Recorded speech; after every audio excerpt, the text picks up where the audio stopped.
Vineet English classes के इस YouTube channel पर आप सभी लोगों का बहुत बहुत स्वागत है। चैनल को लाइक शेयर और सब्सक्राइब जरूर कर लीजिए। पेड बैच, जिन्होंने हमारी पेड बैच ली है, ये पेड बैच की क्लास है। उन पेड बैच के भाइयों और बहनों को उनका बहुत बहुत स्वागत है। कल हमने आपको परफेक्ट पार्टिसिपल तक का एक वीडियो प्रोवाइड कर दिया था, ठीक है।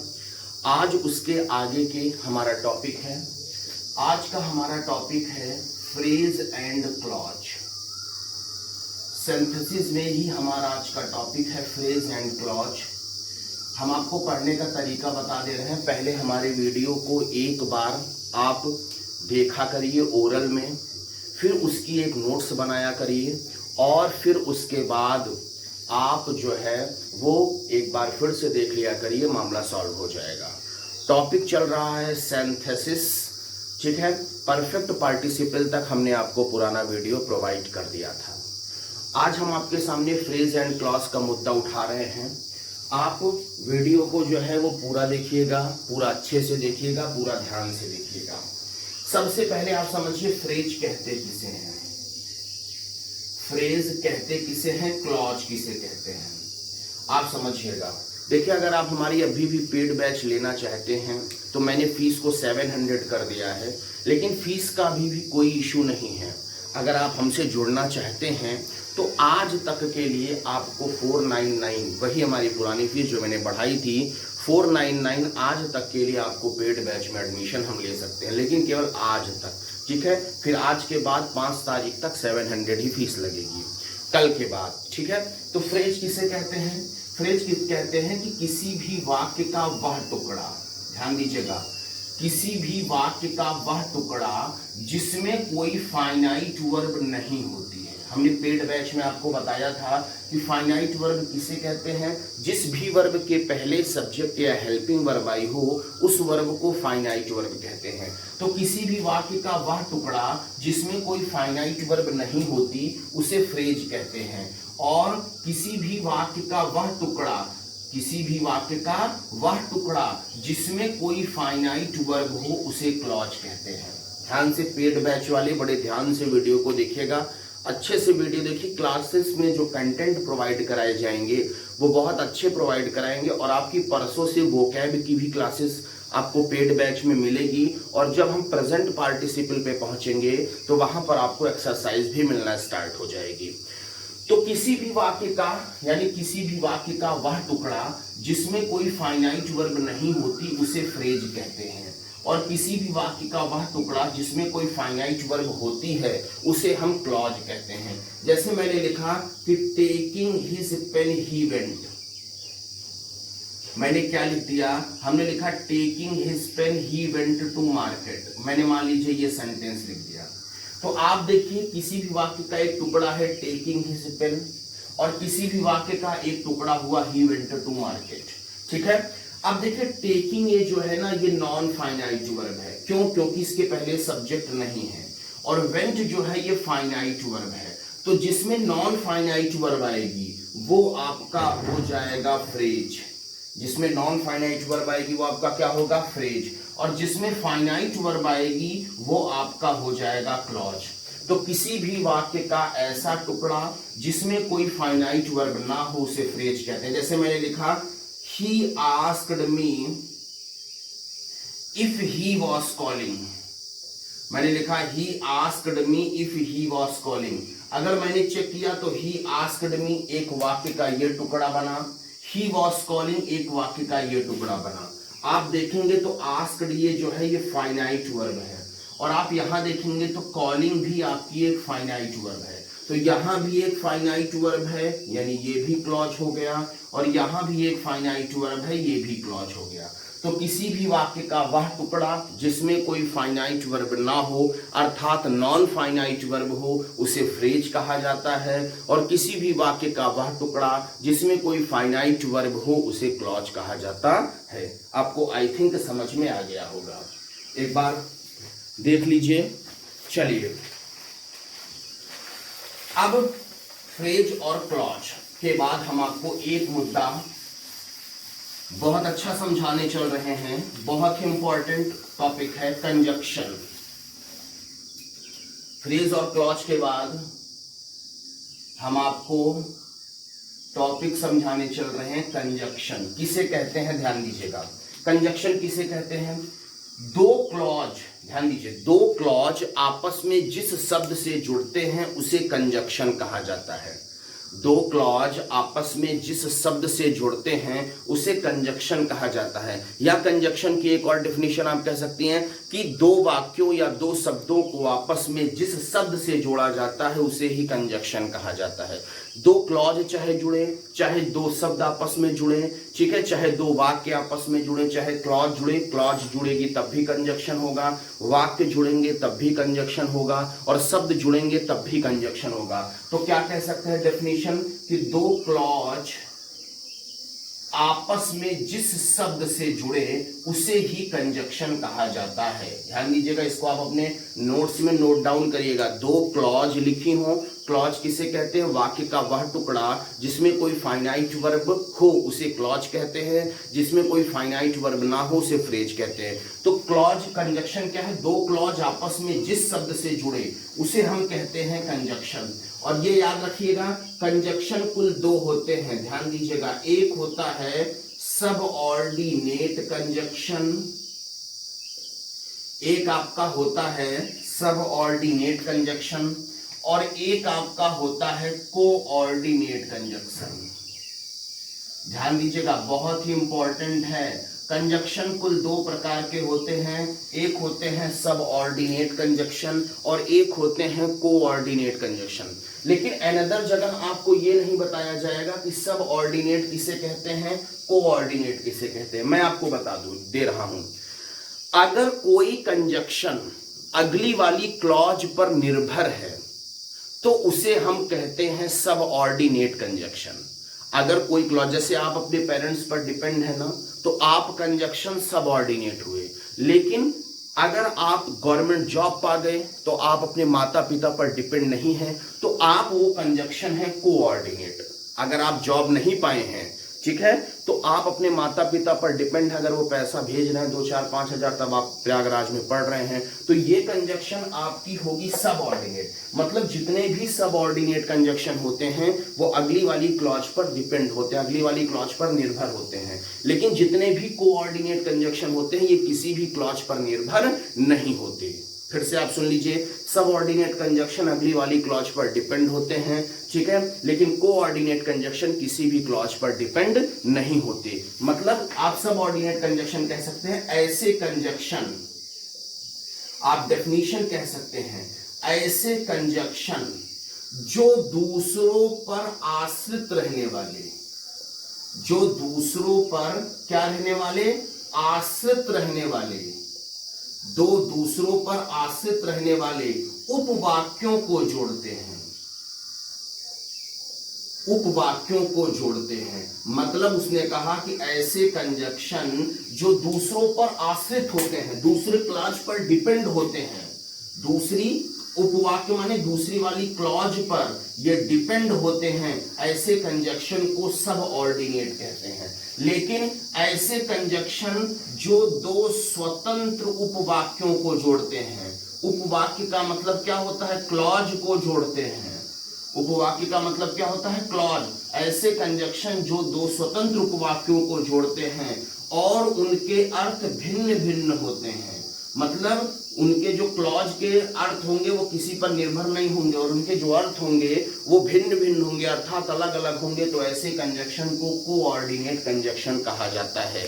फिर से आप समझ लीजिए, कंजक्शन दो क्लॉज आपस में जिस शब्द से जुड़ते हैं उसे कंजक्शन कहते हैं। कंजक्शन कुल दो होते हैं, सबऑर्डिनेट, कोऑर्डिनेट। सबऑर्डिनेट किसे कहते हैं, ऐसे कंजक्शन जो दूसरों पर आश्रित रहने वाले उपवाक्यों को जोड़ते हैं, ऐसे कंजक्शन को सबऑर्डिनेट कंजक्शन कहा जाता है। लेकिन ऐसे कंजक्शन जो दो स्वतंत्र उपवाक्यों को जोड़ते हैं और उनके अर्थ भिन्न भिन्न होते हैं, ऐसे कंजक्शन को सबऑर्डिनेट कंजक्शन कहा जाता है। क्लियर है? अब आप देखिए, अब आप मेरी बात को ध्यान से समझिए। अब आपको मैं कुछ सबऑर्डिनेट कंजक्शन की ट्रिक बता देता हूं। आपको हम कुछ सब ऑर्डिनेट कंजक्शंस बता दे रहे हैं, इनको आप तैयार कर लीजिएगा। सब ऑर्डिनेट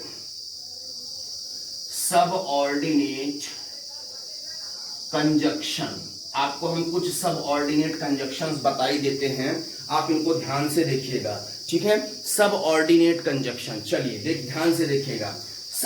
इसको हम रफ कर दे रहे हैं क्योंकि ये पूरा आएगा नहीं, आप ये जान लीजिएगा कि यहां सब ऑर्डिनेट लिखा गया है। याद रखिएगा TP double R triple C PM, sorry किनारा हो गया, थोड़ा किनारे लिखे जिससे आ जाए। TP double R triple C PM दिख रहा होगा, मैं एक बार वीडियो चेक कर लूं, एकदम दिख रहा है। अब देखिए T फॉर यहां होता है टाइम, P फॉर होता है प्लेस, R फॉर होता है रीजन, R फॉर होता है रिजल्ट, इसको ऐसे याद कर लीजिएगा। C for condition, C for comparison, C for contrast, P for purpose और M फॉर मैनर। आपसे पूछ लिया जाएगा कभी कभी पेपर में कि which of the following is a सब ऑर्डिनेट कंजक्शन, आपसे पूछ लिया जाएगा, आप बताइए कि इनमें कौन सा कंजक्शन सब ऑर्डिनेट है। तो आपको याद रहेगा तभी आप बता पाएंगे, अन्यथा आप भूल जाएंगे। पूछा जाता है कि कौन सा कंजक्शन सब ऑर्डिनेट है, कौन सा कंजक्शन कोऑर्डिनेट है, तो जब आपसे ये पूछा जाएगा तो आप बता सकते हैं। तो टाइम में याद रखिएगा व्हेन आता है, इसको याद रखिएगा व्हेन एवर आता है, एज सून एज आता है, बिफोर आता है, टिल आता है, अनटिल आता है। आपसे कोई पूछे कि व्हेन या व्हेन एवर नाम का कंजक्शन कौन सा है, तुरंत बताइएगा सब ऑर्डिनेट। एज सून एज कौन सा है, सब ऑर्डिनेट। बिफोर कौन सा है, सब ऑर्डिनेट। टिल कौन सा है, सब ऑर्डिनेट। अनटिल कौन सा है, सब ऑर्डिनेट। याद रखिएगा when, whenever, as soon as, ये पूछा जाता है कि एज सून एज कंजक्शन कौन सा है। प्लेस में कौन कौन सा आता है, वेयर या वेयर एवर। अगर आपसे कोई पूछे वेयर या वेयर एवर नाम का कंजक्शन कौन सा है, तो उनको बताइएगा सब ऑर्डिनेट। अभी मैं आपको रीजन भी बताऊंगा। रीजन में क्या है, बिकॉज, एज और सिंस। आपसे कोई पूछे बिकॉज, एज और सिंस नाम का कंजक्शन कौन सा है, तो उसको आप तुरंत बताइएगा सब ऑर्डिनेट कंजक्शन। रिजल्ट में आप सो डॉट डॉट दैट, इसको याद रखिएगा, कॉम्प्लेक्स में काम आएगा, ठीक है। कंडीशन में जाता है इफ या अनलेस, कंडीशन में क्या जाता है, इफ या अनलेस। कंपैरिजन में so dot dot as, as dot dot as. Contrast में जो कंट्रास्ट होते हैं, कंट्रास्ट में आपका जाता है आल्दो या दो। पर्पज में आपका जाता है सो दैट या लेस्ट। मैनर में जाता है एज। ये कंजक्शन सब ऑर्डिनेट होते हैं। कौन से होते हैं, सब ऑर्डिनेट। फिर से देख लीजिए, टाइम में when, whenever, as soon as, before, यहां पर आफ्टर भी बढ़ा लीजिएगा, बिफोर, आफ्टर, टिल, अनटिल, ये कंजक्शन सब ऑर्डिनेट। प्लेस में वेयर या wherever conjunction subordinate. Reason में बिकॉज, एज और since conjunction subordinate. Result में सो डॉट डॉट दैट, इसको मैंने भी याद किया है, आप भी याद कर लीजिए। कंडीशन में इफ या अनलेस, ठीक है। कंपैरिजन में so dot dot as dot dot as. Contrast में आल्दो या दो। पर्पज में सो दैट या लेस्ट और मैनर में एज। अब आपके दिमाग में उठ रहा होगा कि ये कंजक्शन सब ऑर्डिनेट क्यों है। आपके दिमाग में क्वेश्चन उठ रहा होगा कि ये कंजक्शन सब ऑर्डिनेट क्यों है। अब आप बताओ, अब हम बता रहे हैं ये कंजक्शन सब ऑर्डिनेट क्यों है, ये इसका आप क्वेश्चन पूछ रहे हैं। क्यों है मैं आपको बता दे रहा हूं। इसलिए हैं क्योंकि ये अगली वाली क्लॉज पर निर्भर होते हैं। ये जैसे जैसे घूमते हैं अगली वाली क्लॉज वैसे वैसे घूमती है। जैसे आपने पढ़ा था he worked hard so that he might pass, आपने पढ़ा था ना। अब आप बताइए यहां पर सो दैट नाम का कंजक्शन कौन सा होगा, सब ऑर्डिनेट। क्यों होगा, क्योंकि आप देखो जैसे ही सो दैट नाम का कंजक्शन कहीं पर आ जाता है, यहां पर माइट का यूज हो जाता है। आप देखो ये सबऑर्डिनेट क्यों हुआ, जैसे जैसे ये कंजक्शन घूमा वैसे वैसे क्लॉज भी घूमने लगी। अगर यहीं लेस्ट आ गया होता तो यहीं पर शुड आ जाता, लेस्ट घूमा शुड घूमा। बात समझ में आई? तो जैसे जैसे सबऑर्डिनेट कंजक्शन घूमता जाता है वैसे वैसे अगली क्लॉज भी घूमती जाती है, इसलिए कंजक्शन सबऑर्डिनेट। अब आप देखो जब व्हेन या व्हेनेवर आता है तो आपको पता है पहली वाली क्लॉज पास्ट इंडेफिनिट और दूसरी वाली क्लॉज पास्ट कंटीन्यूअस में लिखा जाता है। आपको पता है जैसे एज सुन एज आता है, एज सुन एज का स्ट्रक्चर है, पहले एज सुन एज लिखा जाता है, ठीक है, फिर यहाँ पर क्या लिखा जाता है, सब्जेक्ट प्लस वर्ब की second form comma subject plus verb की सेकंड फॉर्म। आपको पता है बिफोर में पता है past perfect, before past indefinite after past perfect, after में भी पता है, ठीक है, उल्टा कर दीजिए टिल टाइम के लिए। तो जैसे जैसे कंजक्शन घूमता है वैसे वैसे क्लॉज भी घूमती है, इसलिए ये कंजक्शन, ये जितने भी कंजक्शन है ये कंजक्शन आपके सब ऑर्डिनेट होंगे। क्लियर हो गया? अब आप देखिए, अब आप ध्यान दीजिए,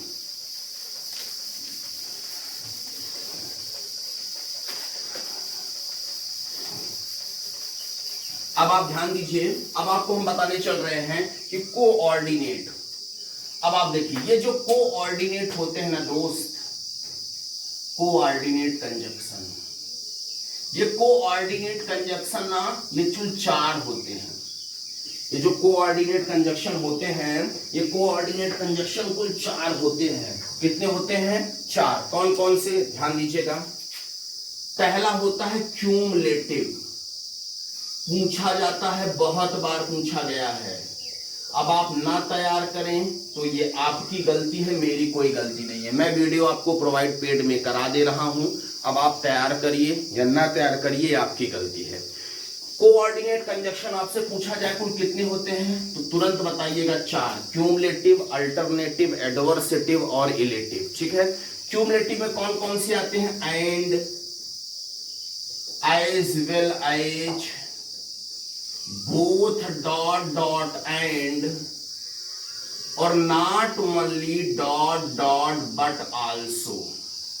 आपसे कोई पूछे एंड कौन सा कंजक्शन है मेरे दोस्त, तुरंत बताना कोऑर्डिनेट। आपसे कोई पूछे as well as, coordinate, both dot dot and, coordinate, not only dot dot but also, coordinate. Cumulative, alternative, alternate माने जो विकल्प बताते हैं। अल्टरनेट का मतलब क्या होता है? जो विकल्प बताते हैं। कौन कौन से बताते हैं बताइए? Either dot dot are, neither, dot dot nor, और या नॉर, ये आपके क्या बताते हैं? विकल्प। Cumulative, alternative. एडवर्सेटिव, एडवर्सेटिव माने जो विरोध बताते हैं, but, yet, still. Illative, illative का मतलब जो परिणाम बताते हैं, सो और देयरफॉर। आपसे ऐसे भी पूछा जा सकता है कि which of the following is a cumulative conjunction, कौन सा क्यूमुलेटिव है?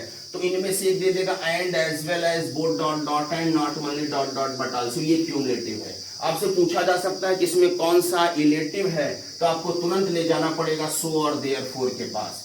किसी भी तरह से इस क्वेश्चन को पूछ सकता है, आपसे कह देगा इधर डॉट डॉट आर कौन सा कंजक्शन है, तुरंत बताना पड़ेगा अल्टरनेटिव कंजक्शन है। आपसे पूछ लेगा not only dot dot but also कौन सा कंजक्शन है, तो क्यूमुलेटिव कंजक्शन है। तो कोऑर्डिनेट कंजक्शन कुल 4 होते हैं, क्यूमुलेटिव, अल्टरनेटिव, एडवर्सेटिव और इलेटिव। देखिए क्यूमुलेटिव का मतलब होता है जोड़ बताने वाले, जो 2 शब्दों या 2 वाक्यों को आपस में जोड़ते हैं, तो ऐसे कंजक्शन को क्यूमुलेटिव कहा जाता है।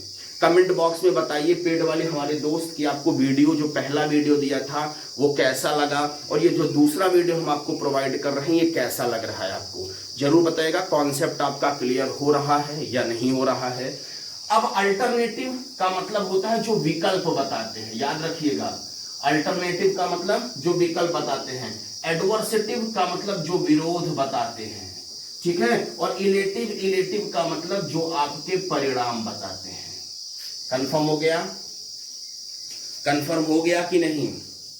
आई थिंक आपको वीडियो पूरा पूरा कंफर्म हो रहा होगा। अब चलते हैं, अब आपका चलते हैं क्लॉज पर। कमेंट बॉक्स में बताइए पेड वाले क्लॉज किसे कहते हैं। क्लॉज किसे कहते हैं कमेंट में जरूर बताइए। पेड क्लॉज किसे कहते हैं कमेंट में बताइए।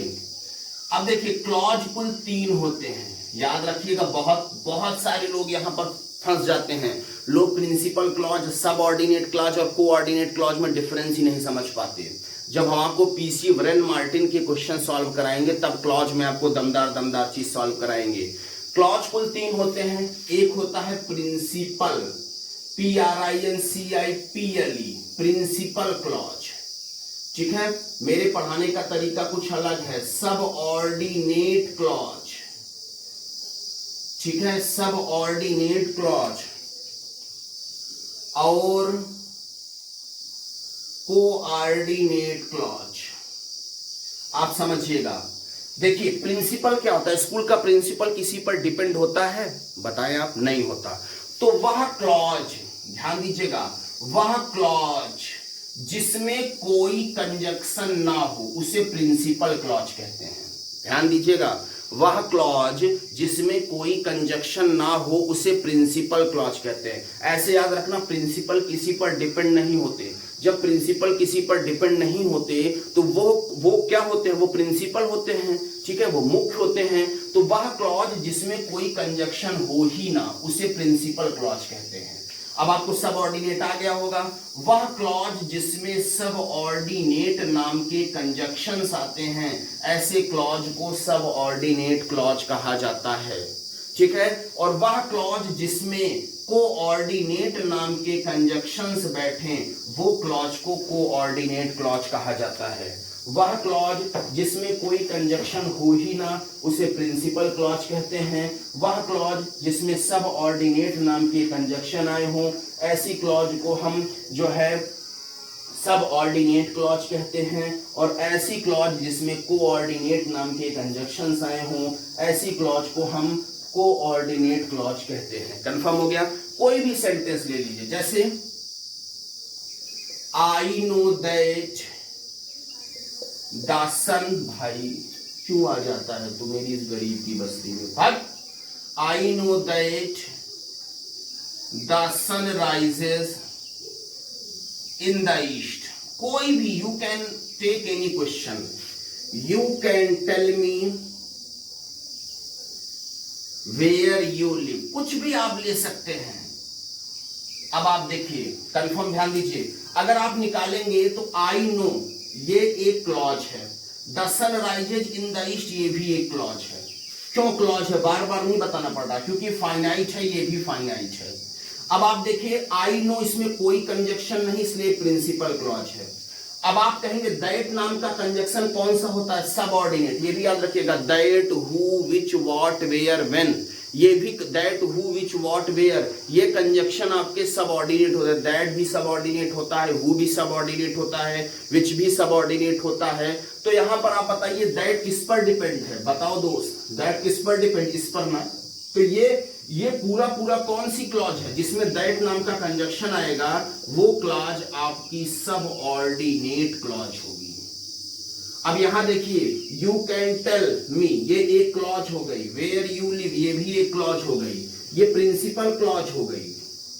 कंफर्म। लेकिन वेयर कंजक्शन सबऑर्डिनेट होता है, बताया था, जब वेयर कंजक्शन सबऑर्डिनेट होता है तो ये क्लॉज आपकी जो बैठी वो सबऑर्डिनेट क्लॉज बैठ गई। याद रखना, कुछ नहीं करना, जिसमें कोई कंजक्शन ना हो वो क्लॉज प्रिंसिपल है। क्वेश्चन पूछा जाता है, वह क्लॉज जिसमें कोई कंजक्शन नहीं हो वो प्रिंसिपल क्लॉज है। वह क्लॉज जिसमें सबऑर्डिनेट नाम के कंजक्शन बैठे हों उस क्लॉज को सबऑर्डिनेट क्लॉज कहते हैं। और वह क्लॉज जिसमें कोऑर्डिनेट नाम के कंजक्शन बैठे हों उस क्लॉज को कोऑर्डिनेट क्लॉज कहा जाता है। क्लियर हो गया? कमेंट बॉक्स में बता दीजिए। पेड वाले जरूर बताएंगे कमेंट बॉक्स में, मेरे पेड भाई बहन जरूर बताएंगे। चलिए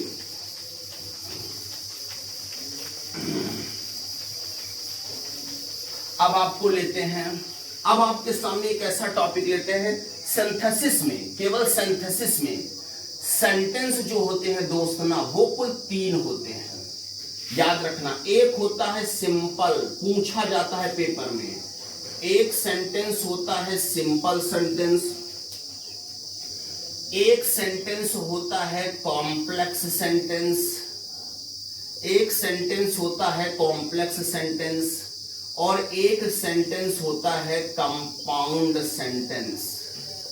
आप देखिए यहां से पूछा जाता है, एक क्वेश्चन यहां से जरूर पूछा जाता है कि आप बताइए कि कौन सा सेंटेंस सिंपल है, कौन सा सेंटेंस कॉम्प्लेक्स है और कौन सा सेंटेंस कंपाउंड है। पूछ लिया जाता है, अक्सर पूछा जाता है। मैंने देखा है यूपी, टीजीटी, पीजीटी और एलटी के एग्जाम में कंजक्शन से एक क्वेश्चन लगभग रहते हैं। तैयार कर लीजिए जमकर। और उसके बाद यहां से सेंटेंस से भी देखिए, वह सेंटेंस जिसमें केवल एक फाइनाइट वर्ब हो। अगर आपको कहीं पर एक फाइनाइट वर्ब मिलेगी तो तुरंत जान लीजिएगा वो सेंटेंस सिंपल है। सीधा याद रखिएगा, वह वाक्य जिसमें केवल एक फाइनाइट वर्ब हो उसे सिंपल सेंटेंस कहा जाता है। वह वाक्य जिसमें सब ऑर्डिनेट नाम के कंजक्शन हो, पूरा वाक्य लिखा है और अगर उसमें सब ऑर्डिनेट नाम के कंजक्शन दिखे तो सेंटेंस कॉम्प्लेक्स होगा। कौन सा होगा? कॉम्प्लेक्स। और जिसमें कोऑर्डिनेट नाम के कंजक्शन दिखे, जिसमें कोऑर्डिनेट नाम के कंजक्शन दिखे वो सेंटेंस आपका कंपाउंड होगा। फिर से, वह वाक्य जिसमें एक फाइनाइट वर्ब हो, पूरा वाक्य ऐसे देखना, पूरा वाक्य, उसमें अगर एक फाइनाइट वर्ब है तो सेंटेंस सिंपल होगा। अगर उसमें, याद रखिएगा, अगर उसमें सब ऑर्डिनेट नाम के कहीं पर कंजक्शन दिखेंगे तो कॉम्प्लेक्स है, और कोऑर्डिनेट नाम के कंजक्शन दिखेंगे तो कंपाउंड है। जैसे ही इज प्लेइंग, आप बताओ सेंटेंस कौन सा है? सिंपल है, कॉम्प्लेक्स है, कंपाउंड है? देखो, प्लेइंग एक फाइनाइट वर्ब है, एक ही फाइनाइट वर्ब है, सेंटेंस सिंपल हो गया। सेंटेंस क्या हो गया? सिंपल। अगर मैंने ये थोड़ा ऐसे बड़ा सेंटेंस लिख दिया होता कि having finished his work, having finished his work he slept, ऐसे लिखा होता तो आप ये देखो कंफ्यूजियाओ नहीं। स्लेप्ट कौन सी वर्ब है? फाइनाइट। लेकिन फिनिश्ड कौन सी वर्ब है? Non finite. इसमें आप देखो, इस पूरे सेंटेंस में ये एक फाइनाइट वर्ब है और ये नॉन फाइनाइट वर्ब है। पूरे वाक्य में इसमें एक फाइनाइट वर्ब है, यानी ये सेंटेंस सिंपल जाएगा। कंफर्म हुआ? अगर मैंने सेंटेंस को ऐसे लिखा होता, कैसे? When you came, I was sleeping. When you came, I was sleeping. आपसे पूछे कल सेंटेंस कौन सा है? सिंपल है, कॉम्प्लेक्स है, कंपाउंड? पूरा। when नाम का कंजक्शन कौन सा? सब ऑर्डिनेट। जहां पे सब ऑर्डिनेट नाम का कंजक्शन आता है सेंटेंस तुरंत कॉम्प्लेक्स होता है। कंफर्म हो गया? अब जैसे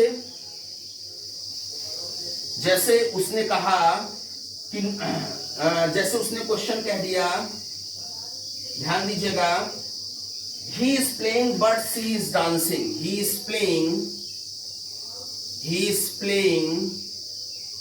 but she is dancing.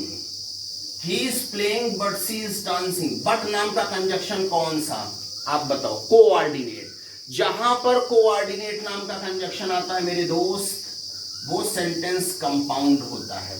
यहां पर COMPOUND होगा। कंफर्म है?